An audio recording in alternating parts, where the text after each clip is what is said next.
भगवान विष्णु ने धर्म की स्थापना और पृथ्वी की सुरक्षा के लिए कई अवतार लिए हैं, जिन्हें दशावतार के नाम से भी जाना जाता है। इस वीडियो में हम उनके छठे अवतार परशुराम के बारे में जानेंगे। कहा जाता है कि भगवान परशुराम 7 चिरंजीवियों में से एक हैं और कलयुग के अंत तक पृथ्वी पर जीवित रहेंगे। भगवान परशुराम का जन्म महर्षि जमदाग्नि द्वारा संपन्न पुत्रेष्टि यज्ञ से प्रसन्न होकर देवराज इंद्र के वरदान स्वरूप पत्नी रेणुका के गर्भ से हुआ था। महाभारत और विष्णु पुराण के अनुसार परशुराम का मूल नाम राम था, लेकिन जब भगवान शिव ने परशु नामक अस्त्र उन्हें प्रदान किया, उसी समय से उनका नाम परशुराम पड़ा। कहते हैं कि परशुराम ने 21 बार क्षत्रिय कुल का सर्वनाश किया था, लेकिन यह बात पूरी तरह सत्य नहीं है। पौराणिक कथाओं के अनुसार परशुराम ने क्षत्रिय कुल का नहीं बल्कि हैह वंश का विनाश किया था। हैह वंश के राजा कर्तवीर्य ब्राह्मणों और ऋषियों पर अत्याचार किया करते थे। एक बार राजा को ऋषि जमदाग्नि की गाय कामधेनु को देखकर लालच आ गया और वह ऋषि जमदाग्नि के बाहर होने पर कामधेनु को बलपूर्वक ले लिए। जमदाग्नि क्रोधित हो गए और उन्होंने राजा का वध कर दिया। इस घटना के बाद राजा के पुत्र ने ऋषि जमदाग्नि को मार डाला। इसका बदला लेने के लिए परशुराम ने 21 बार कर्तवीर्य के पुत्र पौत्रों और समस्त वंश का विनाश किया था। भगवान विष्णु के अवतार होने के बावजूद परशुराम को अक्सर अपनी मां की हत्या करने वाले के रूप में जाना जाता है। हालांकि इसे हिंदू धर्म के अनुसार बहुत बड़ा पाप माना जाता है, लेकिन इस घटना के पीछे की पूरी कहानी अक्सर लोगों को ज्ञात नहीं होती है। एक बार परशुराम की माता रेणुका पानी लेने के लिए गंगा तट पर गई।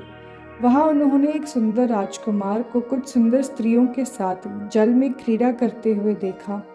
वह आदमी वास्तव में गंधर्वों का राजा चित्ररथ था और उसके आसपास की सुंदर महिलाएं स्वर्ग की अप्सराएं थीं। रेणुका को राजकुमार से अत्यधिक आकर्षण महसूस हुआ और उन्होंने उसके साथ रहने की कामना की। उस राजकुमार के दृश्य से रेणुका को समय का ज्ञान ही नहीं रहा और वह रुककर राजकुमार को देखती रही। वह पूरी तरह भूल गई थी कि उनका पति जमदाग्नि यज्ञ शुरू करने के लिए उनकी प्रतीक्षा कर रहे थे। जब रेणुका को होश आया, तब वह तुरंत अपने पति की सेवा करने आश्रम वापस चली गई। जमदाग्नि एक सिद्ध ऋषि थे और उन्होंने अपने ध्यान के माध्यम से अपनी पत्नी रेणुका के मानसिक स्थिति को पहले ही देख लिया था। वह अपनी पत्नी के व्यभिचारी विचारों से वाकिफ थे और उन पर गुस्सा हो गए। क्रोधित होकर जमदाग्नि ने अपने पहले 4 पुत्रों को अपनी मां का वध करने का आदेश दिया। उनके पहले 4 पुत्र इस आदेश के बारे में अनिश्चित थे। वैदिक संस्कृति के अनुसार किसी भी स्त्री की हत्या करना पाप है और अपनी मां का हत्या करना एक ऐसा पाप जिसका कोई पश्चाताप ही नहीं।